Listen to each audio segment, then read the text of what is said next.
अस्सलाम वालेकुम।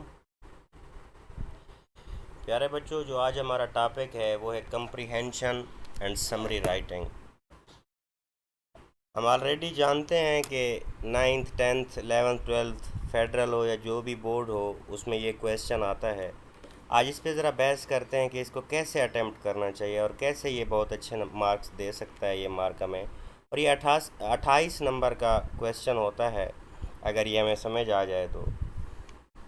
पहली बात तो ये है कि कंप्रीहेंशन का मतलब क्या होता है। कंप्रीहेंशन का सिंपल मतलब मैंने नीचे नीचे लिखा हुआ है। कंप्रीहेंशन का मतलब होता है understanding. Comprehend mean to understand anything, कि किसी भी चीज़ को समझना कैसा है। फॉर एग्ज़ाम्पल, आप कुछ लोगों से अगर पूछते हैं ये बात कि कुरान किस किस ने पढ़ा हुआ है, तो आपको बहुत सारे लोग तकरीबन कहेंगे कि हाँ हमने पढ़ा हुआ है। अगर आप पूछेंगे कि किस सूरत में क्या बात हुई है, उसका थीम क्या है, तो वो मोस्टली लोगों को पता नहीं होगा। ये इसका क्या मतलब हुआ, हमने कंप्रीहेंशन नहीं की कुरान की, हमने सिर्फ रीडिंग की है। ठीक है। तो कंप्रीहेंशन वो होती है जब आप चीज़ को समझते भी हैं। अब इसके कुछ प्रिंसिपल्स हैं।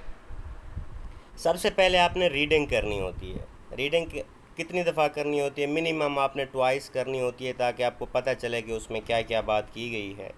सबसे पहले उसको रीड किया करें। उसके बाद है एक्सट्रैक्ट द थीम्स। ठीक है। आपने उससे निकालना है कि किस टॉपिक पे बात हो रही है। किस टॉपिक, एक्सट्रैक्ट का मतलब होता है निकालना, किसी चीज़ से इन्फर करना। So you have to guess that what topic is being discussed in that specific text which is in front of you. Topic sentence या टाइटल, ठीक है, इसका सेम वही मतलब होता है। ये वो सेंटेंस होता है जो आपके पूरे पैराग्राफ के बारे में बताता है कि ये पैराग्राफ किस चीज़ से रिलेटेड है। And then the next is deduce meaning. Deduce mean to infer the meaning, to see in which context that specific word has been used. Deduce का मतलब होता है देखना कि वो वर्ड कैसे यूज़ किया गया है।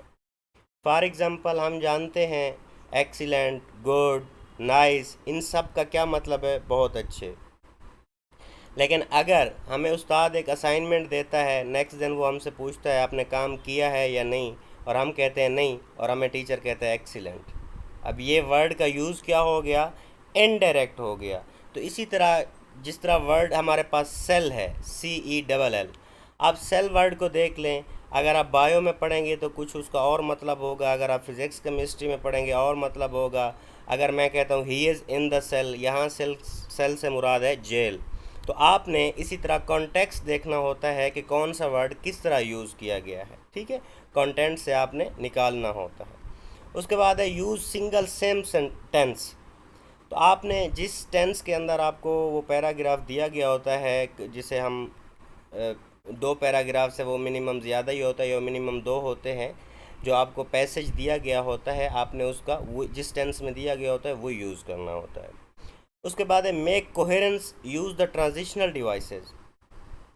तो हमेशा एक बात याद रखें कि उसमें कोहेरेंस होनी चाहिए। कोहेरेंस किसको कहते हैं? कोहेरेंस का मतलब होता है इंटरकनेक्टिविटी, एक सेंटेंस का दूसरे सेंटेंस के साथ मिला होना।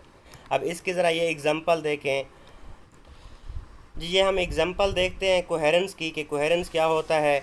अब फॉर एग्जांपल मैं कहता हूँ कि Alia is a good girl, she is regular and punctual, she recites the Holi Quran daily, my school name is ABC public school, it is very famous.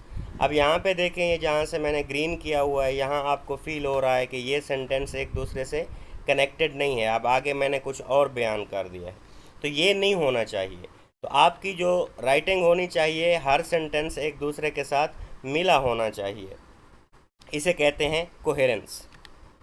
आगे अंडरलाइन हाईलाइट द इम्पॉर्टेंट की पॉइंट्स। तो जब आप पढ़ रहे हों, जो जो मेन आइडियाज़ हुए उनको हाईलाइट या अंडरलाइन करते जाएं, ताकि आपको लिखने के लिए आसानी हो। So that when you are making a summary or writing a summary, it's easier for you how to extract the main ideas. Avoid the repetition of ideas. तो आपने आइडियाज़ को भी रिपीट नहीं करना होता। फॉर एग्ज़ाम्पल, आप कुछ पढ़ रहे हैं, उसमें एक ही बात दो तीन जगहों पे आई है, तो आपने उसको रिवाइज रिपीट नहीं करना, आपने एक ही दफ़ा उसके बारे में बता देना है। Avoid example quotes and versus. तो आपने समरी में एग्जाम्पल्स वगैरह भी नहीं देनी होती। एग्जाम्पल वगैरह हमेशा एक्सप्लेनेशन के लिए यूज़ होती है, ना कि समरी के लिए। Reduce extra detail. समटाइम्स ऐसा होता है कि हमारे पास कोई बात जो एक सेंटेंस में की जाती है वो राइटर हमें 5-6 सेंटेंसेस में लिख देता है, तो रिड्यूस आपने उसको भी कम करना है। You can make 1 sentence of that. Change the lexical और word structure of the sentences. तो आपने वर्ड का स्ट्रक्चर भी चेंज करके आप उसमें तब्दीली ला सकते हैं। अब आगे देखें, वॉइसेस कैन बी चेंज। अगर वो एक्टिव में है तो पैसिव कर सकते हैं, पैसिव में है तो वो आप एक्टिव कर सकते हैं। और लास्ट पॉइंट है कि starting should be impressive. Last point है जी, स्टार्टिंग शुड बी इम्प्रेसिव। तो ये आपको पता है कि अगर आपका पहला सेंटेंस ही बोरिंग होगा तो जाहिर सी बात है आपके काम को कोई ज़्यादा वैल्यू नहीं करेगा और नहीं पड़ेगा। अब हम कुछ ये देखते हैं कि क्या नहीं होना चाहिए आपकी समरी राइटिंग में। What should not be there in your summary, your own opinion. आपने अपनी राय नहीं देनी, और जो भी राइटर ने लिखा है उन्हीं पॉइंट्स को आपने शॉर्ट करके लिख देना है। Material directly copied from the text. अब ये भी नहीं करना, कुछ स्टूडेंट क्या करते हैं वहीं से जो सेम सेंटेंस होते हैं वही कॉपी करके लिख देते हैं। Summary should be in your own words. Third point, what you think an author should have said. हाँ, तो आप जो कुछ वहाँ पे कहा गया है आपने वही बात उसी के बारे में बताना है। आपने इस बात पे भी कमेंट नहीं करना कि ऑथर ने ये कुछ लिखा है तो ये इस तरह नहीं, इस तरह होना चाहिए था। आप इस पे कमेंट नहीं कर सकते। Thank you so much.